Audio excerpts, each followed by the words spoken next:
This is your place for all things Grand Rapids Griffins and all things Toledo Walleye.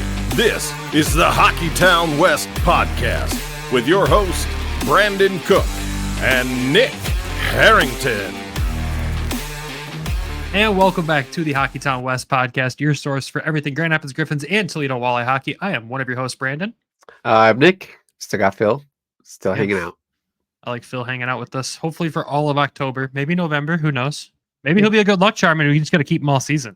Honestly, I think I have a Christmas hat, so I might put him there. And then I think I've got some Irish stuff. So I Thanksgiving suit. I think we can have him all year, to be honest. I don't think he's looking to leave. So I like it. I like it. It's a new gimmick for the show, right? I do need to move him, but he does need to move just a little bit. Yeah. But yeah, it's just us today for part one of this episode. This episode's a little different for those tuning in here. So we're going to recap today. We're going to recap the preseason game that the Red Wings had last night, the first preseason game. Talk about what the Griffins players and young prospects looked like in that game, kind of recap that.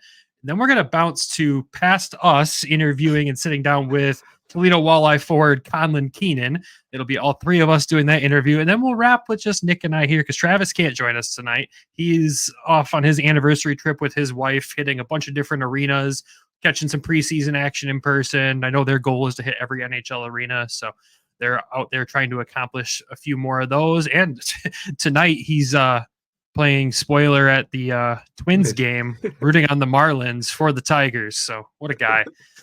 But hope they're having fun on that. Hope they have a safe and wonderful trip. I'm jealous because their seats at the United Center last night looked pretty sick. yeah, that was cool. Yeah, I appreciated all the photos he kept sending us. It just made me more jealous, though. Third row at the United Center. For us normal folk can only be done in the preseason with how much it costs to go to a game there. So Us peasants. yeah, right. But I hope he's having fun. But yeah, man, let's jump into this game last night because it was a pretty Griffin heavy roster, which we kind of expected early in preseason.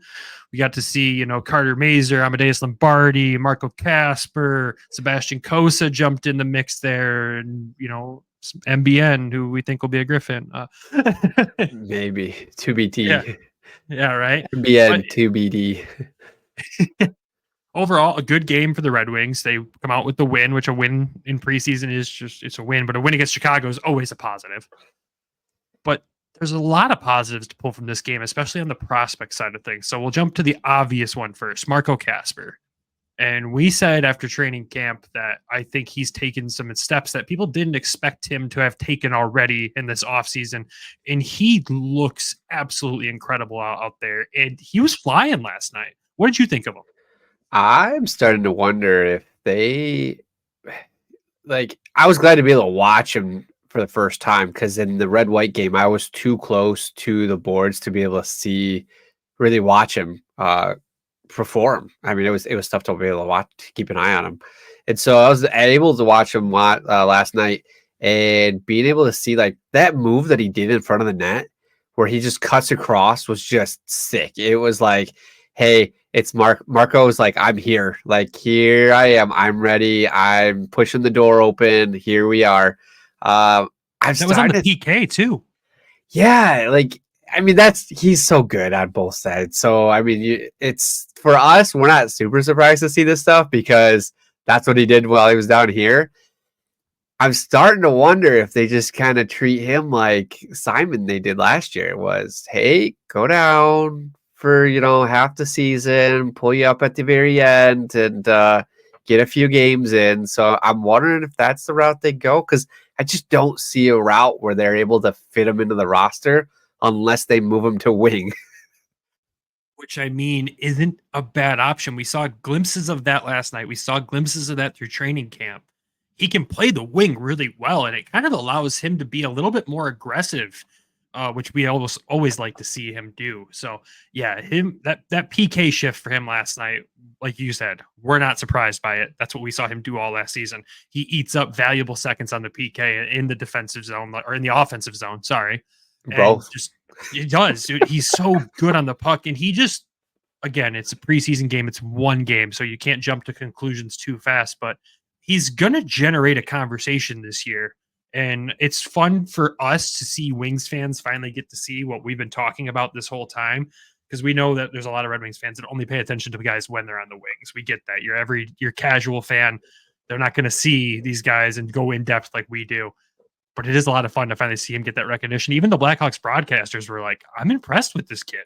Yeah, they pronounced his name right too. So that was a plus on it. They struggled with that last night. Holy smokes. Well, you guys. Speaking of name pronunciation, we'll move on to the next guy. Sebastian Kosa. Oh, dang it. Su casa, mi casa. Was our casa last night. I mean, he only played one period of hockey, right? Which we expected. That's what we knew going into it. But he looks so calm. And this is the thing, like you and I have argued back and forth on this pod multiple times. We're talking about Augustine and Kosa. And you're like, Augustine's just so calm in net already and everything like that. And yes, that was something Kosa was not early on. We know that. He'd flounder around a little bit and get crazy. Dude, that's gone. His confidence level is at an all-time high, as it should be with what he did in the second half of last season. But his poise in net this is a new Sebastian Kosa, and he's going to terrorize the AHL this year because he's going to be way too calm in crazy situations. There was multiple giveaways in front of him last night, and they didn't phase him. Those mistakes in front of him didn't rattle him. He wasn't thrown off by it. He was ready. He was just always ready. And shutting down Bedard the way he did, that was just a fun highlight. I think you said something about it. You can't just be calm in net, you know? I think that's what you said before. You can't just be calm. You've got to be good. But we know his athleticism is otherworldly. And he already had that. Now he's adding the calmness in too. It looks really good. I think what you see is like Sebastian Kosa, he was good last year. His athleticism was off the charts. Like they said he was raw. And you saw that in Toledo. You saw that last year in Grand Rapids. I think this is the year where he, like, after what I've seen in training camp and preseason, and there's just one period, I know that, let's not get crazy about it, but I think it does elevate him again, you know, just puts him 2 more steps forward than Trey Augustine. I mean, people might pile on me, whatever, but Trey Augustine played NHL games against NHL caliber people in the Worlds. Like, he was there in the backup and he played really well. So, I mean, I think it's starting to get very close now with these two. And he did work. It looks like he worked a lot on his, like, technical side this offseason. He looks calm. He's moving from crease to crease very smoothly. He's not overpowering because he is a big fella. And that was the big knock on him too, is he'd push too far to the left or push too far to the right and he'd be out of the position, but he was able to make up for it. Now he's just so steady. He's in the right spot at the right time. He's not over pushing. Like, this is going to be a scary year for him. He was good the second half of last season. I think what we saw last night, it's going to be nuts. I think we're going to see like a combination of the end of the season with Toledo, or not Toledo. Yeah, Toledo, and the end of the season of Grand Rapids. Like, that full Kosa mixture. It's going to be nuts. Here's the thing with him. We saw the first season in Toledo, right? He came in and it was rough. He had to find his way and then became just the one of the top goaltenders in the ECHL. Went on a crazy playoff run. Then you saw him come into training camp and he looked okay before his season in Grand Rapids. He didn't wow people. A lot of people had question marks, and he came into the first year in Grand Rapids paired up with a veteran who was added last minute, and they figured it out together. The first half of the season was rough in Grand Rapids, but the whole team was rough. He just wasn't just him. He didn't have much help when he was figuring it out besides his partner and Michael Hutchinson. And you look back to Toledo being paired with John Lethman. Those two guys helped him learn to be a pro. And then he came in the second half and wowed everybody. And now he comes into training camp in the red and white game in his first preseason action and looks incredible. So you're going to see him probably pick up where he left off and being incredible and just continuing to get better.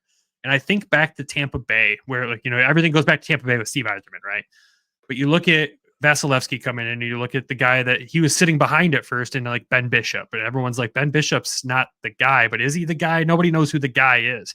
It's going to come to the point where we don't know who the guy is in Detroit. We don't know who the guy is in Detroit, but there's going to be this young goaltender sitting behind this guy at some point, and he's going to silently just come in and take it. And that's kind of just what he's done in every pro level he's played at so far. So I'm just really excited to see what this year brings. He's going to be a top goaltender in the AHL this year. There's no doubt about it at this point. As long as he does the little things right, which is what Dan Watson always talks about, do the little things right, he's going to succeed. So I'm very excited. I mean, it was just Chicago who was pretty terrible last year, and it's preseason. So I'm trying to like temper expectations here. But at the same point, I'm like, the kid could play in the NHL right now. Yeah, he could. He could. It would be shaky, but he could. You would see what you saw in the Toledo and in Grand Rapids. The first half of the season, he'd be shaky, and then he'd figure it out. But he's gonna playing the long game with him is so smart, and we've said this 1,000 times. The patience is going to be key here, but there is this safety net knowing how good he is right now and how much better he's going to get. Like, we talked about before, the defense in Grand Rapids, is it going to be as good this year as it was last year? We don't know. It's starting to look like it potentially really still could be, but we've got more confidence in net behind that defense now in a Jack Campbell and Sebastian Cossa combination, with Sebastian Cossa playing at the level he's playing. Yeah, whatever goalie they throw to us too. Right. Yeah. Again, it is just preseason. It is just that, right? But at the same time, like, he's doing the little things, and those little things are going to be done all the time. So you can kind of judge that one preseason period and go, oh, things are looking good based on the technical pieces are all there. Yeah. The athleticism on top of that just makes him a monster. So enough about Sebastian Cossa. We could talk about him for hours. Move on to the next guy here, and Carter Mazur, who also, I think, wowed last night. And a lot of us have kind of wondered where he stacks up in all this. Where's his development at, and what's that looking like? I thought he looked really solid last night. He made a lot of smart plays defensively. He was one of the best players on the team defensively last night. I mean, has a point where he gives it away. He admits he loses the puck there, but battles it out with a nice diving swipe to get the puck back to the point, and the Messiah, Jeff Petrie, fires it away and gets a goal. But that goal doesn't happen without Carter making that move right there. And there's a lot of that stuff last night, a lot of the little things he was doing right. Yeah, I think it's a lot like what Dan Watson wanted Marco and Ammo to focus on last year. It's like board play and like keeping possession, and then Mazur's doing the same thing. Like that board play it's a huge part of his game. It's that physicality as well. And he had a couple chances last night, and I mean, the goal from the Messiah couldn't have been done without the kids. Like I'm trying to remember, I'm blanking right now. But there was 2 other kids out there on that line too. Simon Edvinson was out there, who got the puck over to Mazur initially, and Marco and MBN had kind of just switched. MBN entered the zone and then went for a line change, and Casper came on. So, I mean, it's just Carter's at the right place at the right time. I mean, the puck is just going to find him, and I'm very excited because it looks like we were talking about this earlier. It might be him, Dries, and Snively all on the top line this year. So I'm probably ready for a call-up if there's injuries or anything like that. Mazur's probably one of the top 2, I would say, because Marco just looks so good. Yeah, Marco, I mean, if you're talking a kid to call up, he's probably top of the list at this point in time, just based on what we've seen so far and what we saw from him last year. Carter's going to get right there. And if he can stay healthy this season and produce and do the right things, he's going to generate the conversation around him really quickly. I mean, everyone's already kind of wanting to see him make that step just based on what they've seen so far. So when he continues to improve, which he's going to do, he's going to get that opportunity. And someone said it last night. I don't remember who we were talking to. It might have been in our chat with the Rundown boys, and the Tyler Bertuzzi comparison. And we hate that. He hates it. Everyone hates it. His favorite NHL player or favorite Red Wings player was who? Darren Helm. I'm starting to see more of his game in him, and that's fine. If Mazur comes in and is a Darren Helm, fantastic. That's exactly what I want. If he's Darren Helm with a little bit more edge to his game, sign me up. That's fine. I was being funny. That is I mean, he wears his number every freaking night. I thought that was a joke. No, it wasn't a joke. Darren Helm was a good player. People can crap on him all they want. He was a great player. He won Stanley Cup. Yeah. And hopefully Mazur does the same thing down the road here. But I like where he's at. And he's on the right trajectory with his development here. And a year in Grand Rapids on that top line, playing top line minutes with veterans like Snively and Dries, who are just going to feed him the puck, or he's going to feed them the puck. this kid's going to rack up points really quick this year, I think. He was also he was one of the highest rated for game score last night too. Because he played the game defensively perfect. Like I said, he was easily defensively the best player on the ice. Marco right behind him there. I know preseason is not full speed. No one's playing full speed out there, maybe except Marco. Good God.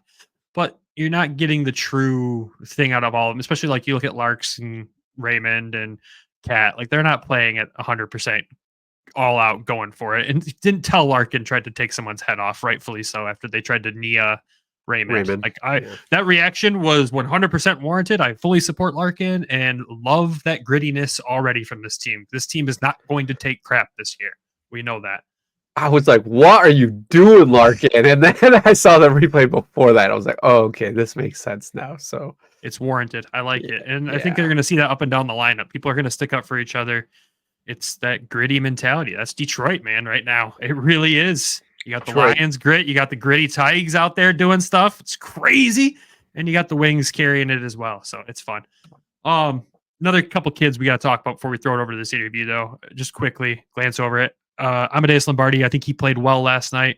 He was playing on the wing, which we've been talking about off and on here. I think that's where he's going to find his way into the NHL is on the wing. I'll be curious to chat with him this year and see what he enjoys playing better or how that much of an adjustment that is for him.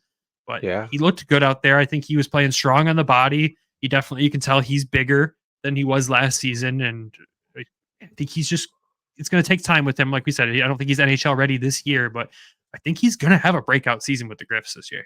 I think so too. He looks stronger. Like he was holding off. Today I remember it when I was watching practice on Saturday up in Traverse City. He held off Brogan Rafferty, somebody that played in the NHL. Not a small dude. Not a small dude. He held off Petrie for a little bit, and then Petrie did push him down. But Petrie is a tall dude. But Ammo last night, he scored just as well as Dylan Larkin on that game score sheet, which I thought was interesting. I was like, oh, I mean, yeah, he might not be going full speed, or Larkin might not be going full speed, but to be as the same score as the Cap, come on, like that's pretty good, especially with the different players that you've got. I mean, you've got DeBrincat and Raymond on that line with Larkin, and Ammo was on a line with Nygård last night at some point, and you also had Elmer, which we'll probably talk about Elmer here in a minute. Yep. Both played really well. I mean, Nygård's still adjusting to the speed and the space in the game, and from what I saw. So, I mean, I thought that was good. I thought Ammo, was able to carry himself and keep himself up. No goals, but I think he still drove play. He still played well. I'm excited to see more of him at the level because it does give us a gauge of like what we're going to see out of him going into this season. And I think he's going to be more like that second season of playing. I'm not saying 100 points, but I think he's going to have a breakout season, like you said. And he's making a case of like, hey, don't forget about me. Don't lose me in the shuffle of the players that are coming up. Like he grew the most this summer. He's up there with them. I think Marco Kasper grew the most. I mean, we're going to keep defaulting back to that. He's definitely bigger, faster, stronger. He's doing the right things, but I think Ammo's right there with him. I think you're going to keep going back to him. I think we all are for a while here. I think we're going to see a lot of him in the preseason too. We should. You mentioned him, Elmer. We got to talk about him. My biggest takeaway, like there was nothing crazy flashy last night, which is he wasn't trying to do too much, which is exactly what we wanted him to not do. Like when he tries to do too much, he gets himself into positions there where you're like, oh crap, here he goes. The biggest improvement in this offseason for him is his skating. His skating is so much better. We joked, if you haven't listened to old episodes of us, we joked that he was Bambi on skates for like the first half of the Griffins season last year. I can't make that joke anymore, which is sad because it made me smile, but it's also a positive because he's improved dramatically in the skating. Skating and the motor's better. Like the compete is there. I felt like last year he was just kind of going through the motions. So it was good to be able to see him like actually got the motor. He's going, he's competing. There was one time he tried this flashy play last night and he lost the puck. And I'm just like, dude, you're getting too comfortable out there now. Like, keep it simple. Let's go to pucks. Get pucks deep. Let's hit some bodies. Let's shoot the puck. Like, I think if you just keep it simple for him, everything's gonna go through. And once he gets that confidence, like doing those things, then let's show off and do those crazy dekes and like crazy moves that you have. Because I know he has it. He just has to do the little things, I feel, to be able to move his game up further. Yeah, and you can obviously see the chemistry between him and Ammo still there, which is good. Which I like. Makes me happy. Yep. And you also brought up MBN. We'll glance over him real quick. I don't think there was any like standout, like crazy moments. He did make a few good plays here and there. I like his zone entry style a lot. He's really good at getting the puck in the zone, which, like I said, led to that Jeff Petrie goal there as well.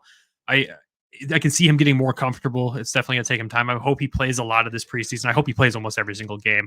Honestly, I think he needs that time, and that's really what will be the judge. But it's getting harder and harder for me to say that he's going to be in the SHL. I really think Detroit's going to push the issue that the year on North American ice this year is going to be the thing. But again, in Norway, he's played on North American size ice too, so he can make that adjustment quicker. I did see something on that the other day. Everyone does say that adjustment is the biggest thing. He has played on North American ice before and done well at that. So I don't know. I'm still feeling GR here. Like, thoughts are he's going to go SHL, but my gut's saying it's going to be GR. Detroit's going to be like, hey, I know you want to go back home and play one more season at home. You're young. I get it. We need you in Grand Rapids. Yeah, I keep flip-flopping on this guy. It's so hard. And everybody, like, I keep reading the reports too. It's like he wants to go back, but he wants to play in Detroit, but he's going to let Detroit choose what's best for him. And it's like, okay, if I'm Detroit, like, I'm not letting this kid go home. Like, he's going to come here to Grand Rapids, get adjusted to the big, like the smaller ice and go from there. I mean, even up in Traverse City, he was like out of breath. He was trying to figure out. He's like, it's so much faster. So I think just getting that adjustment, I think the best place for him, and selfishly, like, it would be here. So, but at the same time, you juggle the aspect that he's 18 years old. He's living here by himself. He needs to get adjusted to the city of Grand Rapids. And I don't know.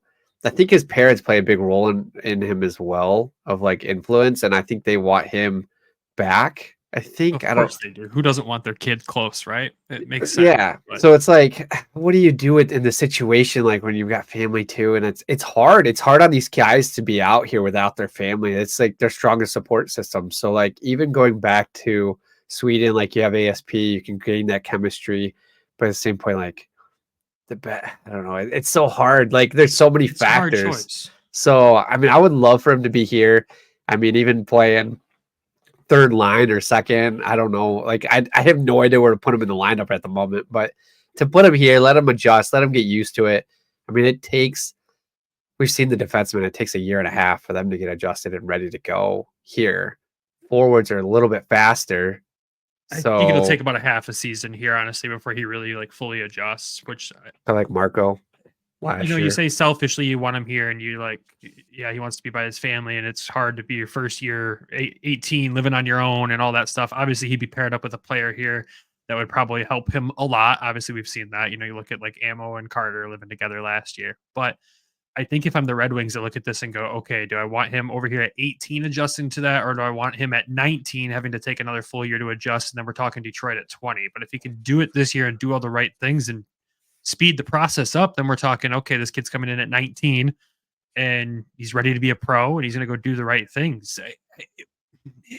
If I'm Detroit, I'm making that call for him. I'm saying, sorry, buddy, I know we'll fly your parents in occasionally to Grand Rapids for you, but it's time to be here. And I don't know. We might sound like Homer saying that as a Griffins podcast primarily, but I think it's the right thing for the organization down the road to skip that step. Because obviously, I think if he stays in SHL, I don't think he plays a season here in Grand Rapids next year, but he's going to have to learn how to be a pro at the NHL level really quick. And that's a lot harder. That's a lot harder to do.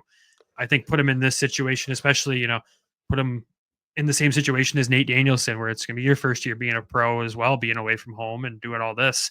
And if you pay attention, training camp, he was with Nate Danielson and Marco Kasper constantly. Yeah. And you look last night, he's on a line with Marco Kasper. They're keeping those three together. And hell, that could be a line here in Grand Rapids for all we know together. And oh God, does that get me excited as a Griffins fan? That line would be like, it'd be like Logan Stakehoven and Maverick Bork tearing it up with the Texas Stars last year. That's what you're going to see just at the level of all three of them. It makes sense. It does, and I can see where the organization's moving. It's like they want their core here in Grand Rapids right now, build the chemistry, and then move everybody up. As I need to take a day and look at these contracts and figure out like when they're moving up and like when does it slot, because I think a lot of that's going to play into it too. So, I just don't. I keep flip flopping on him. Like he's going to be here. Oh no, he's going back to SCHL because I don't see a spot for him in the Red Wings. There's not. I don't see the spot for him in Detroit. I don't think he's ready for that yet. Who knows? He could wow us, but Grand Rapids is a logical decision when you're thinking about the timeline and everything. Learning to be a pro. I mean, there's no better coaching staff. Not to say anything about the SHL coaching staff that he'd be with. I don't know anything about them. I'll be honest. We'd need to bring Lars for that, but I know they're really good. But Dan Watson and what his coaching staff have done already with these kids, I'd want them with them. I really would. It's Grand Rapids is a great North American city to adjust. It's it's not big city life, but it's pretty darn close at this rate. And to get the chemistry going, especially with these young guys like Nate Danielson and Marco Kasper, there's a lot of valuable time right there. Yeah, and I'm just trying to think of like any veteran that they could even pair him up with out here to like help guide him through.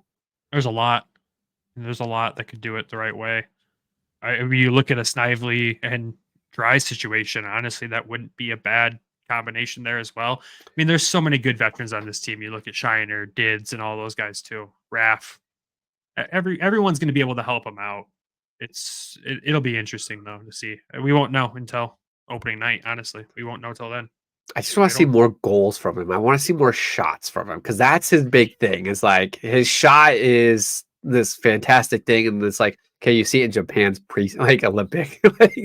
Like let's see it in the Olympic qualifiers there. Yeah, let's see it in the NHL. Let's see it in the preseason. Let's see it. What I'm noticing when he's out there is he's trying to get open, and that's what he needs to work better on is getting open. But when he's trying to get open, these teams are all over him. Everyone's aware of what he brings to the table. What that's doing though is opening up guys like Marco Kasper to run free, and you can't cover them all like that. So It's like I said, if you put them all on the line together on the ice in Grand Rapids, it's gonna be dangerous. And I'm thinking of a 1-2 punch there of a Snively, Dries, Mazer, followed up with a Danielson, Kasper, MBN, followed up with an Ammo, Soderblom, and whoever else we want. Ryklowski, we could throw in the mix there. Hunter. You throw Hunter in the mix there, and then you got a fourth line or potentially of Shine, Hunter, and whoever else we want to throw in the mix. But it's getting exciting in Grand Rapids. I think our buddy Devin over at the Flying Octopus there said last night, he's like, all right, I'll admit it, Grand Rapids is going to be good. No, Devin, they're going to be a wagon. Yeah, they are. It's going to be insane. Last guy we've got to talk about though, because I wouldn't say spoke negatively, but we wanted to see more. And that was Emmett Finney, because we only saw a glimpse of him last year and he looked lost, right? And we saw him at training camp and he looked better. Red and white game, he looked really good. Last night looked incredible.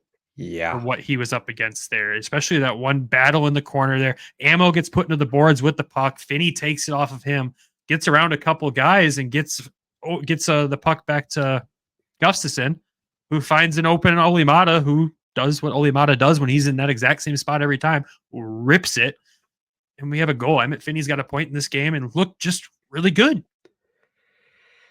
I hesitate to say it, but I think he's here in Grand Rapids.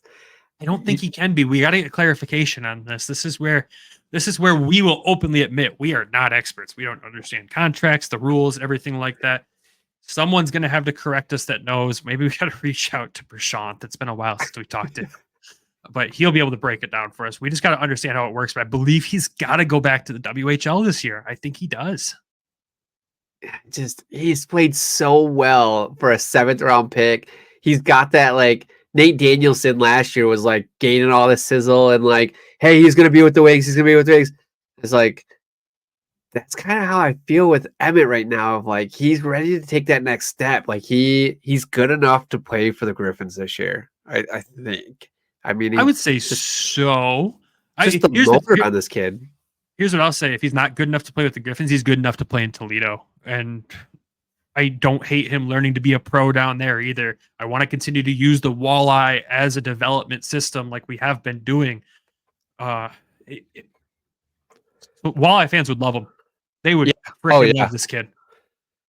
But I think he's got to go back to WHL. Well, sucks. I hate this rule. The rule is stupid. First of all, yeah, we need to figure this out. Too confusing. I shouldn't need a degree in hockey knowledge to understand where these kids are going to play and where they're required to play. It's just stupid. But he's like he's like the oldest guy on his team too, from what I remember. He's like he's taken over a young Kamloops team, but I did hear today that if he doesn't make the team and they have some guy that's kind of in line who plays a very similar style, and he would be joining the Griffins at the end of the season as well, and that's Red Savage. Yeah. So, like, if you like Evan Finney, you're gonna love Red Savage, from what I understand. And Red's a huge dude too. Like, Evan's pretty short compared to him, but so that could just give us that playoff grit too at the end of the season, like, because we're making the playoffs. We're going for the whole thing. We're not gonna lose a game this year. Oh God. We haven't lost one yet, actually. So we're 4-0 right now. Any of the boys listening to this are like, bro, shut up. We're going to lose tomorrow. This is your fault. I'm cutting that just for the sake of our record here. Yeah. Again, it's one preseason game. We can't overreact, but there are a lot of good things we're seeing from the kids, and it's good to see a lot of the casual Red Wings fans noticing. It's good to see other teams' broadcasters noticing, like, the Wings are deep with potential, and it's going to be a fun few years. It's going to be a lot of fun for us. If you're new here, understand that we primarily cover the Grand Rapids Griffins and the Toledo Walleye. We'll talk Red Wings when we talk Red Wings, but we're here to give you the updates on these prospects, and of course talk about our veteran players as well, because they deserve the same recognition. That's what this whole show is about, to get you ready to understand what is truly coming up for the Red Wings. And God, based off just last year alone, we were already excited, and this year's going to get us really amped up. So hopefully you stick along with us for the ride. It's going to be a fun one. Like we said, the Griffins are going to be a freaking wagon. And so are the Toledo Walleye, which is going to be a lot of fun for us as well. And it was a lot of fun to sit down and talk with one of the key pieces of their leadership core, Conlan Keenan. If you don't know who he is, stick around for this interview you're about to listen to, because he's an absolutely awesome person. Just a genuinely nice dude, you can tell through and through. We talked a lot of good stories, some really serious and heavy stories too, that he was willing to talk about and share with us. So we appreciated him for that big time. And he was just genuinely a ton of fun to talk to. So we're going to throw it to an ad break real quick, but when we come back, it'll be the three of us sitting down with Walleye forward Conlan Keenan. So Nick, go read the ad. TD, Toddy, taking it to the house, whatever you call a touchdown, they matter more at DraftKings Sportsbook, an official sportsbook partner of the NFL. Ready to place your first NFL bet? Try betting on something simple, like a player to score a touchdown. I know I'm going to be watching the Detroit Lions. I hope you guys are too. Currently, the Lions are a over 52.5 points and a negative 112 for the bets this weekend. Ready to do a touchdown dance of your own? Score big with DraftKings Sportsbook, the number one place to bet touchdowns. Download the DraftKings Sportsbook app and use code THPN. That's code THPN for new customers to get $250 in bonus bets when you bet just $5 and get 1 month of NFL Plus Premium only on DraftKings. The crown is yours. Problem? Call 1-800-GAMBLER or visit www.1800gambler.net. In New York, call 877-8-HOPE-NY or text HOPE-NY 467369. In Connecticut, help available for problem gambling. Call 888-789-7777 or visit ccpg.org. Please play responsibly. On behalf of Will Casino and Resort in Kansas, 21 plus, age varies by jurisdiction. Void in Ontario. Bonus bets expire 168 hours after issuance. cdkng.com/football for eligibility and deposit restrictions, terms, and responsible gaming resources.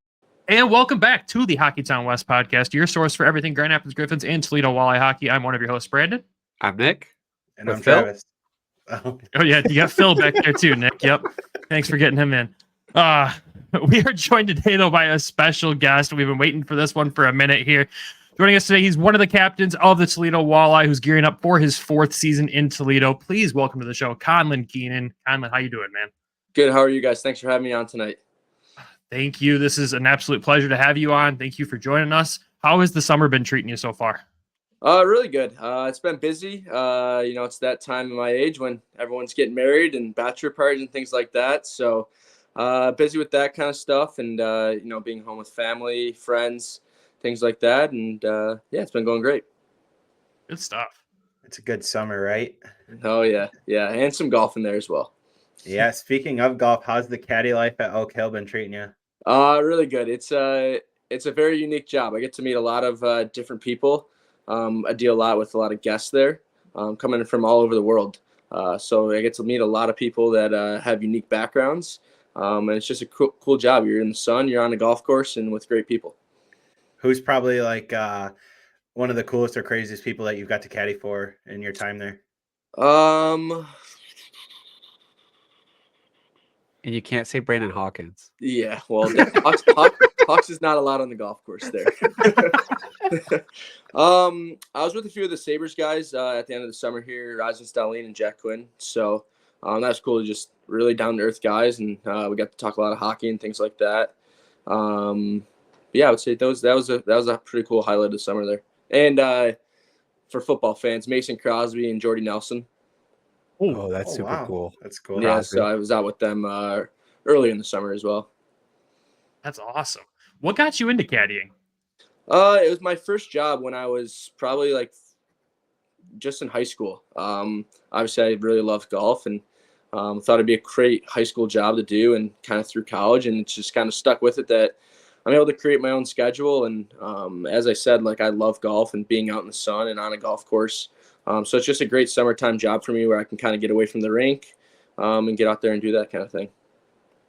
Now, who's the best golfer on the team, though? That's the next question I've got to ask. And I'm concerned for the upcoming season because Jalen Smerrick told us he's not a big golfer, and he's worried that he'd break some clubs if he goes out there and struggles. But who is the best guy on the team currently? You know, I don't want to say me. If we we know it's you. But I mean, Cruiser's really good. Hawks is really good. So we have great matches. We just had a match on Monday.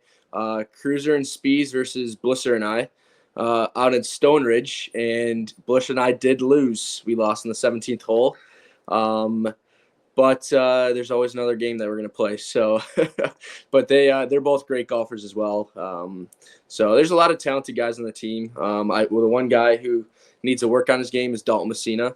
Who needs to work on his drives. So that is one thing I need from him this coming season.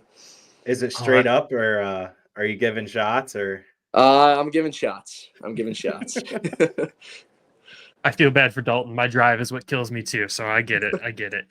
As we look back at another wildly successful Toledo Walleye season, you had a career high in points this past year. How do you feel about the season overall for yourself? Yeah, personally, I think it's, every year I try to get better and tone in skills that I need to work on. That's one thing I try to meet with the coaches at the very beginning of the season, as well as like that summer prior, to kind of, tone my game and make it the best it can be. But I'm also thankful to play with so many great players on this team. They make playing the game easy, expecting passes that you wouldn't naturally expect. And they somehow find your tape and it's in the back of the net. So I think it's just our team chemistry and just a lot of talented players. Our team, I have to credit a lot of success to them. Very nice. At the end of the season, you guys had a crazy win streak going into the playoffs. What was the talk in the locker room during that time? I think we just kept it, just one game at a time. Mick did a great job of, just one game at a time. You can't look too far ahead. So I think it was just coming to the drink every single day. We just try to enjoy our time with each other. I think that translates a lot to our on-ice success. We are a really close team. The culture in the room is awesome. And anyone in that room would do anything for their teammates. So I think just having that mentality, and as I said, the one game at a time, we're not looking too far ahead. We do cherish what we did do in that winning streak, but we kind of move on from it fast and just think about the next game that we can take care of. You were there the season prior too. How was it any difference between the mentality between the two teams when you guys were on those crazy long win streaks? It was kind of the same, honestly. Both win streaks, it was just like, we got to come and have fun. You got to keep joking around. You can't get too serious with each other and feel that pressure of a win streak. We're a great team. We know what we're capable of, and just keep the mentality of focus on the next game after we get that win. Now, a team that for some reason, I don't understand what was going on, but we couldn't figure out how to beat Kalamazoo in the regular season. But then we walk in there in the playoffs and sweep them. How satisfying was that for you guys? Yeah, it was. I mean, they're a great team, and they always challenge us in that rink and even at home. But I think we just kind of, we did a lot of preparation leading up to that series, and just kind of said we need to go in there and take care of business. It's our backs are on the wall in playoff time. There's no room for error. So I think it was just kind of a mentality thing. We got to go in there and take care of business as we can. Did game 4 feel like a home game with how many fans showed up to that game? Oh, yeah. Almost every game that we play in Kalamazoo with the whole crowd, in the tunnel right where we come out of, it's amazing the support that we have on the road. I mean, obviously at home, it's unbelievable. But to have the traveling fans come there, it kind of gives you that extra jumper. When you need that extra energy, you can hear them chanting and give you that extra push. Speaking of Kalamazoo, I got to ask a question about Kalamazoo.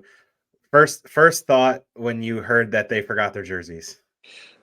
I thought it was a joke at first, but we were playing sewer in the over by where they come in, and we were kind of hearing about some jerseys might be missing. We didn't really know what was going on. Then it was like, wow, they actually did forget their jerseys. So, I mean, it worked out. It was fine. They ended up getting their jerseys, but it was just one of those funny moments. Oh, man, that is – I know where I sit, everybody was just dying laughter when they came out in the Walleye practice jerseys. But a guy who just had a big prospect camp with Detroit was Alex Doucette. He comes in for his first pro season, has a really good year. What was it like playing with him, and what's he like in the locker room being a younger player? Yeah, Deuce is awesome. Deuce is he's more on the quiet side. Obviously, he's younger, and it was his first year. As I think all of us were our first year. He was more on the quiet side, but he warmed up to us fast, and he's a workhorse. He has unbelievable talent, and the way he works, both on and off the ice, you can tell he puts in that extra effort. So I've been chatting with him a little in the summer, and as he's been at camp here, and just talking about he's got to do his thing and go out there and just show what he's made of. And he obviously had a great camp in that prospects tournament leading into their training camp. So I'm excited for him. He's a great player. He's going to go on to play lots of hockey at the higher levels. So I'm excited to see where he goes. Yeah, he's definitely an exciting guy to watch, and he was a lot of fun with you guys last year. I want to take a trip back to your college days, and you played for, am I going to butcher this? Is it Geneseo? Geneseo. See, I knew I was going to butcher it, but in Brandon Hawkins' words, you were basically NCAA D3 player of the decade while you were there. What was that experience like for you? Yeah, it's about an hour away from my house in Rochester, New York. So it was awesome to have that, be close where my dad and sister could come watch. My dad tried to make it almost every weekend games, and so it was cool to have him there. And my sister was in college at the time too, but she made it to some games as well. But it was just, I had a great class, and every team that I played for there in my 4 years, we just had a great group of guys, and it makes it that much more enjoyable, not only hockey wise but school wise. You meet so many people in the 4 years, and a lot of credit to the coaches on recruiting well-character guys and just down-to-earth guys that want to be and play for each other. And I still am best friends with all the guys in my class and talk to them a bunch, and a few have moved to Rochester, so get to see them a bunch in the summer. So it's cool. And the class below me as well, they're in Rochester as well, and golf with them. So it was a great experience. The atmosphere there is unbelievable. It's a great education, and so much great things to say about there. Not many people do what you did your first game there. You got a hat trick. Walk us through that, because that's very unusual for somebody in their first game, especially as a freshman. Yeah, it was a whole day. I was nervous the whole day, obviously playing my first college game, and living in the dorms. My roommate Teddy McCabe, he's like, go out there and do your thing. And because I grew up with him, he's from the same town as me in Rochester, so it was just kind of like in the moment. I didn't really even know what was going. Almost like blacked out. It was just like 1 goal and 2 goals and 3 goals. It was just like you couldn't have run it any better, and it was awesome. My dad was there, so it was cool to have that experience and him able to be there to experience it as well. I love that. You're just probably the puck was just finding you wherever you were at, huh? Yeah, it was. Like I think it was like the second or third goal. I remember like one of my line mates flipped the puck out to the neutral zone, just like a flip, and it bounced through some guy's legs right to my stick, and it went on a breakaway. So it was just like it was finding me that night, and yeah, I was thankful for the puck for finding me there. Oh, that's great. Had like the Austin Matthews start to your college career. Yeah, big start that I had to live up to the rest, and obviously was not able to live up to that goal scoring per game. Well, I mean, you did kind of come into that though with your sophomore year, become an assistant captain, and then a captain as your junior and senior year. What was it like to take on a leadership role? Yeah, it was definitely exciting, and a lot of trust within my teammates on that team. But I had a lot of like my captain, my freshman year, Jack Slogarski. He taught me a lot on like how to deal with different situations and just leadership both on and off the ice. I think I'm a natural leader, but taking that on as a sophomore, I had a great leadership group, and there's a lot of captains in that locker room that eventually came on and became captains as well. So it was definitely cool, and just a cool experience to represent the program, and all the past captains have been there. Not only did you score a hat trick in your first game, you guys won back-to-back championships, which doubled what they already had there. What was that like for you guys? How did you celebrate while you were there? We actually won 3 in a row. They went back to back. Yeah, my sophomore, junior, and senior year, we won the SUNYAC championship. I bet I see that now. Yeah, so we it was cool. I mean, as you said, like the team we had was extremely talented every single year, and each class that came in as freshmen, they came in and did their thing. But yeah, celebrating with that class, it was like, all right, we did it once, we did it twice, and then we did it the third time, and like, we couldn't see that far ahead. But that third SUNYAC, my senior year, that championship was kind of our last celebration together, because that's when COVID hit and it canceled our season. So we were heading to the NCAA tournament, but our last hockey game was playing that championship game in college. Oh, wow. Man. Yeah. That's a bummer. Yeah, that's tough. So I was going back through trying to do as much research as I could before we sat down to talk to you. And I came across the video when you were back in school there. And one of the things that stuck out to me is when you were playing hockey, you always had mom written on the butt end of your stick on the tape there. Can you just kind of talk about what like the inspiration she was and you playing hockey and why the reason you did that every single game? Yeah, she was like my number one supporter. Her and my dad were great supporters all the way when I got into hockey. And when I would go on, when I was a kid, my dad's a firefighter in the city of Rochester. So he works all different kinds of shifts.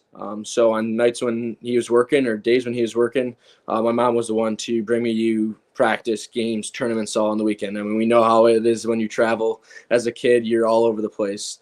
So she was a warrior that brought me all over the place, loved watching me play. Yeah. And yeah, I write her name on my stick. My mom passed away when I was 14, when I was a freshman in high school. She had a pulmonary embolism. So it was kind of sudden. So obviously a dark time for my family, but my dad's been, my biggest role model since, and obviously he has been since I was a kid, but just how to push through it. And we're always there for each other. And my dad, my sister, and I, we call ourselves the Three Musketeers, since then. And we're kind of always there for each other and just, make the most of every single day. And obviously we saw what impact she had in our lives. So we just try and go about life the way she would and that she would want us to. I love that. Thanks for sharing that story, man. Yeah. Do you still do that to this day with your stick? Yep. I write it on every that. stick that I've had since like high school. So I always have it on there. Just kind of, she's always watching. She was, her and my dad were my number one supporters, and I wouldn't be there if it wasn't for her. Absolutely love that. Very nice. Probably how a couple of those pucks got over to your stick in that first game for college, Yeah, definitely. I mean, she definitely gives me the bounces, that sometimes I need a goal here and there. She makes it work.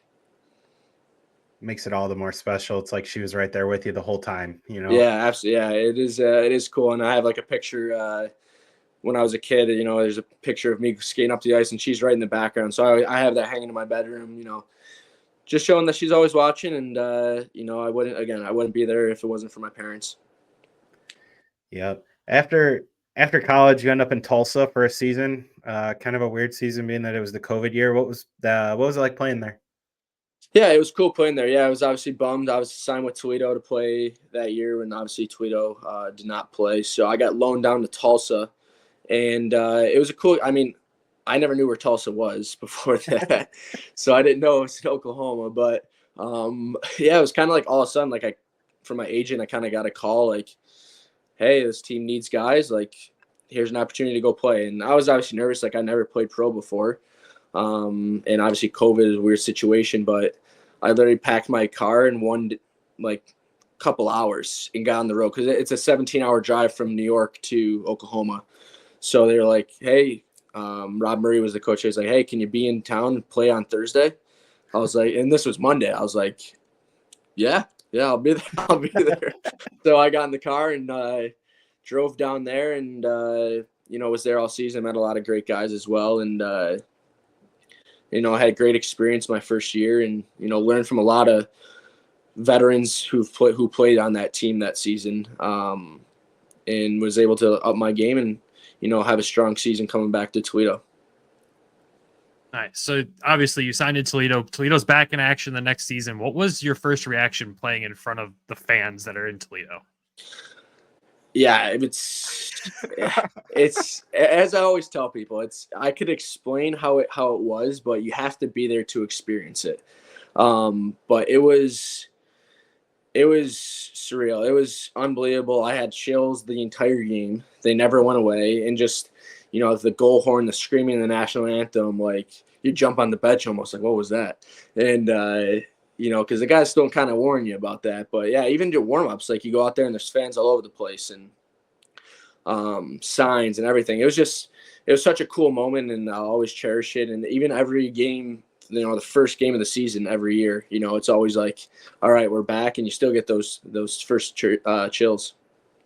Yeah, that hit somebody, made me jump too my first time coming down there. No one told me, and it scared the crap out of me. Yeah. They are incredible. Yeah, they are.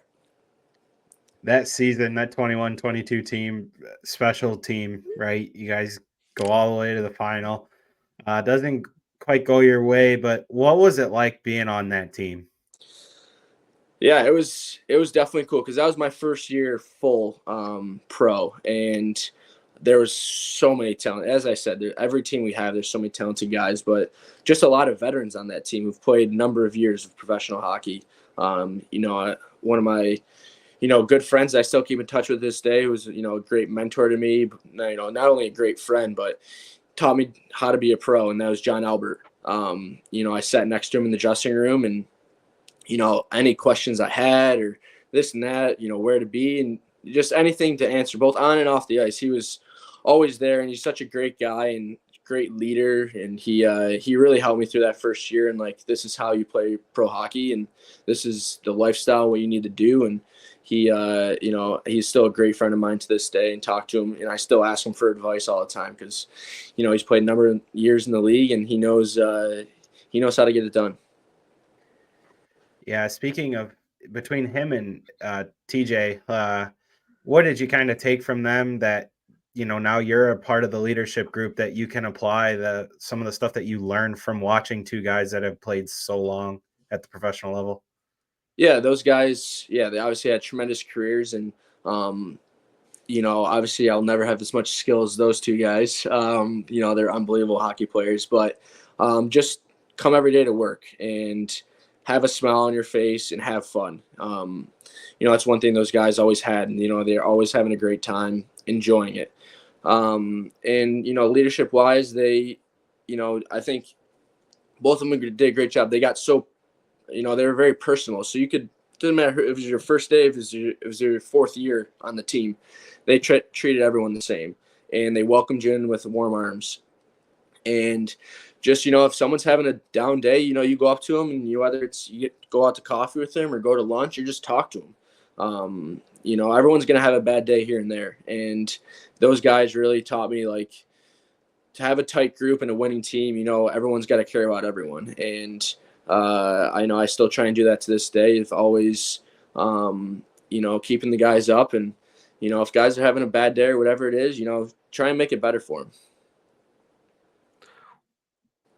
Out of that, with this group that you guys are returning with the leadership group, what makes this group going to be special this year? I think we've added some obviously great players, and, you know, bringing back a lot of core guys as well. I think adapting those guys to our culture, and they're going to fit right in. And just, I think everyone just wants to win that Kelly Cup. You know, we want to win the championship.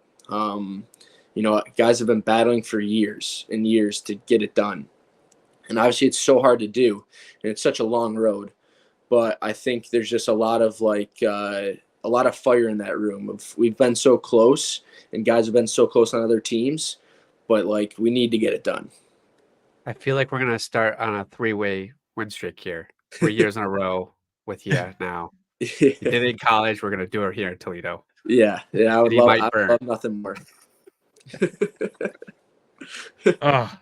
One thing we love about hockey, especially the Toledo Walleye, is the genuine interest and want to give back to the community and be out in the community. And there's a special story behind your Kids Day jersey last season with a really special and strong Walleye fan named Colton. Can you kind of share that story a little bit with us? Yeah, we went to the Children's Hospital, and I think it's a great thing we do of going on in the community and going to the Children's Hospital and meeting with the kids and things like that. And they colored our jerseys. And kind of the first thing, you know, we went in the hospital and we got, like, you know, kind of briefed on who we were going to see and this and that. And we all kind of went to different places. And I was fortunate enough to meet Colton. And, you know, as soon as I walked in the room, you know, he has that smile on his face, and with his brother. And they're sitting there, you know, on the table and coloring and things like that. And we went up and we just kind of struck a friendship right away. He's amazing. You know, his smile, like, brightens your day as soon as you see it. But, you know, as we got more comfortable with each other, we were able to, like, have that friendship and talk and color. And he was telling me how he wanted to draw a dolphin or a whale or some kind of fish on my jersey. And then he wanted some seaweed. And I was like, Colton, you draw whatever you want on there. I'm going to be wearing this during the game. Like, I want you to see your jersey out there. And, yeah, and then it just kind of went from there. You know, we were able to, you know, keep our friendship alive, and his family was able to come to a few games. And I was able to see him after games. And even at the end of the season last year, I was able to go get ice cream before I headed back to New York. We went to Colton's favorite place to get, it's like froyo, like frozen yogurt. Yeah. So we went there for like 2 hours and just caught up and was able to keep that friendship alive. And I can't wait to see him again, you know, obviously this season, go out to maybe some ice cream again and see him. But he's just a great kid, and he's so strong, and I want nothing but the world for him. That's awesome. Those jerseys, were incredible too, that you guys brought them up there. The kids physically colored them, and you went out of your way to make sure that Colton's family had that jersey after the game too, which I thought was a really special, a really cool thing to do. So well done on you there, man. That's such an awesome story. Yeah, thank you. Yeah, it's awesome. It's just special that he's able to have that jersey. Always look at it, no matter what he's going through. He'll fight through it and just have that jersey and always keep fighting. I was going to ask, like, how does that go at the end of the seat? Like, at the end of the game, how did they get that jersey to him? Because typically they're auctioned off, right? Or they're auctioned. I just kind of like, I wanted to give him that jersey. Like, he deserved that jersey. You know, he made it himself. So it was just kind of like, it's not going to auction. It's going to go to him. So I kind of just, I was still sweaty. Like, I just got out of my gear and I messaged his family. We met right down at the end of the tunnel and was able to surprise him with the jersey. And it was a cool moment that he was able to hold it. And I think he was like yelling it because it was all smelly and sweaty and stuff. I tried to put it on. He wanted to put it on, but it was all sweaty and stuff like that. I was like, all right, we'll clean it up for you. But yeah, just a cool moment with his family, and you know, his family's awesome, and it was it's special to give it to him. That's sick. That's awesome. One of my favorite traditions is the teddy bear toss. And last season, you scored the goal to unleash the teddy bears during the DOS game. What was it like? Have you done that before? What goes through your guys' minds when that happens? Yeah, I mean, everyone wants to get that first goal, right? Like, everyone wants to be the person that they throw the teddy bears on the ice. So we're in the locker room saying, who's going to get the first goal, this and that, who's not going to get the first goal. So just mess with each other on that, and it was a cool one. I did it in college as well. So that was my second teddy bear toss goal. So it was nothing to that nature of in Toledo of that many teddy bears. They just kept coming and more and more teddy bears as they came. But yeah, I mean, it's a cool thing to do, and get those teddy bears out to kids. So that game, we'll just make sure we'll bet on you to score the first goal. I like that bet. Yeah, I like that bet. Almost want to know which would you rather score, the Kelly Cup winning goal or the teddy bear goal? Oh, Kelly Cup by a million. Yeah. I seen when Hershey had theirs, somebody put up there like, the hell with the guy that scores the Stanley Cup goal. I want to be the guy that scores the goal that unleashes 40,000 teddy bears. Oh yeah. Yeah. I mean, I think for me personally, I could speak on everyone on our team that they want to be the one to score that game winner in the Kelly Cup. Yeah. Oh man. You threw out the first pitch at the Mud Hens game back in April and it went a little high. Was that Muddy not going up to catch it, or was it just a miss? It was on me. I threw it a little high. Had a little finger injury, but will not blame it on there because I played baseball, so I should be able to get over the plate. But yeah, that was a little high heat. I don't blame any of that on Muddy. That's not on him. That's all on me. Yeah, Oren was giving you a few good chirps after that when I saw that video. I was like, oh man. Yeah, OC was trying to tell me that mine was bad when he threw it in the dirt. Yeah. And he bounced his. Yeah, because I mean, I don't know if you guys know, but OC was like a tremendous baseball player.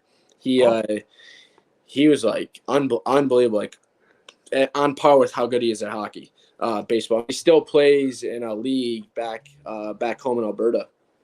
Wow. So he's a tremendous baseball player. So that's why I was nagging with him a little bit, because I was like, you tell me how good you are at baseball and you throw it in the dirt. He said way more practice than you, so Yeah. good on you. Yeah. I want to jump into this next segment we do with everyone that comes in the show now. We call it one-timers. It's just some rapid-fire questions just to get to know you a little more and throw out some fun questions at you. So first one, favorite hockey player? Pavel Datsyuk. Favorite arena that you've played in, not including Toledo? Not including Toledo. Idaho. Ooh, okay. Favorite arena snack? Milkshake or pretzel or Dippin' Dots. All great options. You have a lot of choices down in Toledo. Favorite golfer? Justin Thomas or Xander Schauffele. Ooh, both good options. Music guy or podcast guy? Both, probably more music so I can jam out in the car. There you go. Favorite bus trip activity? Mess with all the guys and mess up their card game. Pineapple on pizza? No. Good answer.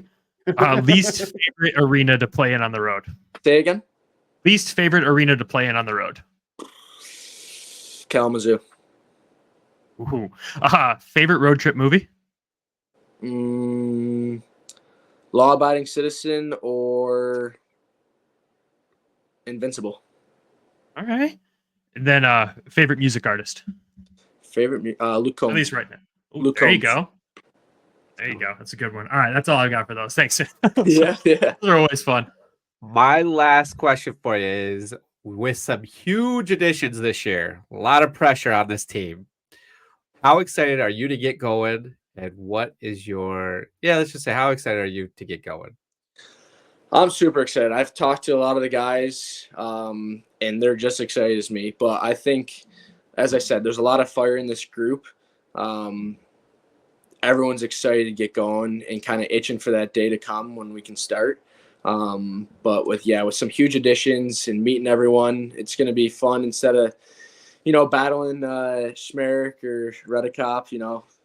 lot of battles over the years with them. Thankful that they're on the team now, and we can battle together against other teams. What's your message to the fans heading into this season? I would say it's gonna be exciting. This group is fiery. We're itching to get back. We can't wait to play in front of them. But I think it's going to be a tenacious group. I think we're going to go out there, and there's not going to be a lot of, we're not going to get a lot of room to other teams. We're going to be reattacking fast and just down their throats the whole game. I think it comes with being fiery. Fiery and tenacious, I think, is what we're going to be. And we're an energetic team that just has that end goal in mind. That gets me excited and amped up. Canes, man, thank you so much for doing this. I know the season's right around the corner. We're just as excited as you, but thank you for taking the time to do this, man. It was awesome. Yeah, thank you guys for having me on. It's exciting, and I can't wait for the season either. This show is sponsored by BetterHelp. What's something you'd love to learn? As an adult, do you make time to learn new things as often as you like, or was that lost in childhood? Kids are always learning and growing, but as adults, sometimes we lose that curiosity. What's something you'd like to learn? Gardening, a new language, or maybe how to finally beat your best friend in bowling? Therapy can help you reconnect with your sense of wonder because your back-to-school era can come at any age. Therapy can help address anxiety or fear of speaking another language, or help you learn your own personal learning strategy. If you're thinking of starting therapy, give BetterHelp a try. It's entirely online, designed to be convenient, flexible, and suited to your schedule. Just fill out a brief questionnaire to get matched with licensed therapists and switch therapists at any time for no additional charge. Rediscover your curiosity with BetterHelp. Visit BetterHelp.com/THPN today to get 10% off your first month. That's BetterHelp, HELP.com/THPN. And welcome back to just Nick and myself and Phil. Can't forget Phil. That was a fun interview, man. It's one that we've wanted to do since we've basically talked to Brandon Hawkins on the show. I know he told us right after we were done that we had to talk to Keens, and we knew exactly why while we were talking to him. Just a genuinely nice dude. You can tell he loves the game, loves the city of Toledo, and it's just why he's a true leader in that locker room and why they ran with 4 captains last year and Pat never ended up making an actual captain decision. We still don't know if we're going to see that this season. If they might run with 4 again. If it ain't broke, don't fix it. You know what I mean?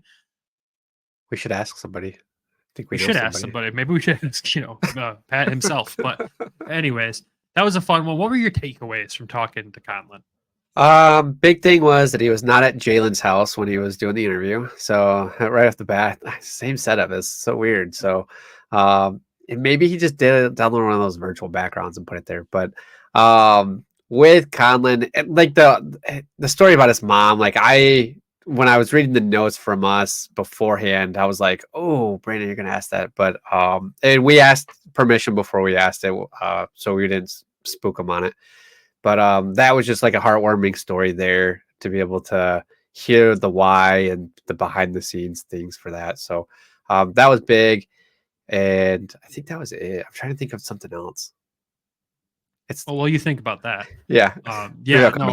Like you said, we did clarify with him before we started recording. We went through a couple of the questions just because they were heavier topics, but I love the one with the Children's Hospital visit, like that whole story right there, how it became what it became, and Conlan going out of his way to make sure that jersey was given to him and everything. Like that was just so perfect to me. And it was one again, we made sure beforehand that we could talk about it, but it's just one that we wanted to share because we talked before in a lot of our Toledo Storm interviews that was really when they started focusing on getting out in the community more. Granted, back then they went out in the community in different ways, but the Walleye still are so passionate about getting their players in front of the community. And like we see that with Dan Watson and the Griffins now too. Like he has the guys out doing stuff all the time with fans and out in the community. And that's just something that we didn't see a ton of in the past. We saw a little bit of it, but we're seeing more and more each season now. And I love that aspect with the teams and the players. Like when they get out there and know these fans, that's how you build fan bases, like what the Walleye have built. Like that's how you sell out that arena every single night. You get the players out in the community, you get them with the fans, and when they all know each other at that level, it just becomes a more passionate and crazy environment in the arena. That's why the Walleye are the way they are, man. It really is. Yeah, like the kid, like that kid they'll remember that forever. Like him and his family, like everybody will remember that, and it's just something that's going to carry on throughout. So, I mean, it's just small things with fans, like that stuff goes so long and so far with everybody. So, I think that's just like the jersey looked cool too. It was really color. That was the coolest thing I've ever seen. Like the Walleye taking those kids' day jerseys to the Children's Hospital and having them all colored. Like they all colored in the fins, so every fin on the shoulder was different. Or I don't know if it was a fin or a fish. And then Conlan just let him draw wherever he wanted. It was awesome.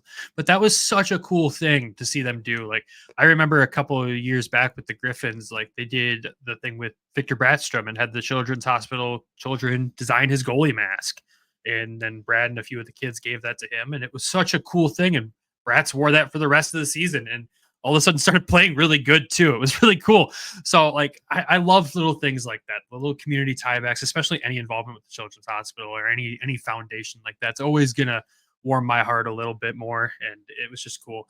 It's just cool stuff, man. I don't really have much more words to add to it. But the other piece I'll add to Conlan is you can definitely just tell why he's a key part of that leadership core in the Walleye locker room. I mean, there's 4 leaders on that team when you look at assistant captains or alternate captains, but there's way more in there than we know that. But that core, it's a really special core of leaders. Yeah. And he's like the guy that organizes a ton of stuff too. I think Pat said. So he's a setup guy. Yeah, as soon as a new guy comes in, he's getting his number, figuring out where he's at, like getting him integrated in the locker room. I mean, that says so much about who he is as well as on the player side. I think the next Walleye interview we had even talked something about that as well. So we'll tease that a little bit. There is one more. There's 4 pieces of the leadership core. We've talked to 2.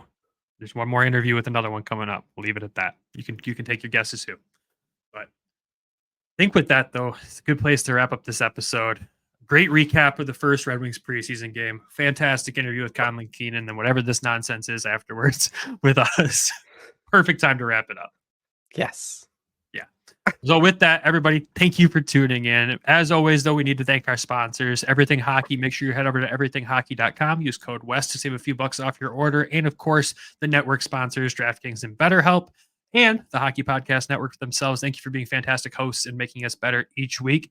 But without our Patreon supporters, the show would not be possible. Thank you all. And our current supporters are... Yeah, we've got Lori, Alan, and Derek. Thank you all. As a reminder, head over to patreon.com/Hockeytown West Podcast. You can join over there. There's a few different tiers. They get you some different things. And as we're wrapping up September here, September was the free month. Now the free month will be over here shortly. Once we get back into that, full episode uploads and everything else will be happening on there. Now that it's not free, there was some sponsorship details we had to make sure we covered our bases with. We couldn't put the full episodes out there without that just yet, but now we will be able to as of October 1st. So full unedited episodes will be in one tier. There's ad-free episodes in another. It's going to be chaos. I can already tell you. I'm sorry for some folks, but thank you everyone for the support. Thank you for the support. If you decide to go over there and join and add yourself as well, we already appreciate you. You haven't even done it yet, and we already appreciate you. That's how cool you guys are. With that, everybody, have a fantastic week. We'll talk to you again soon. Until then, go Griffins, go Walleye. Love you. Bye. Thank you for tuning in to the Hockeytown West Podcast. Be sure to check us out on Twitter at HockeytownWPod and your host, Nick at GR Hockey Guy and Brandon at BrandonGR Hockey.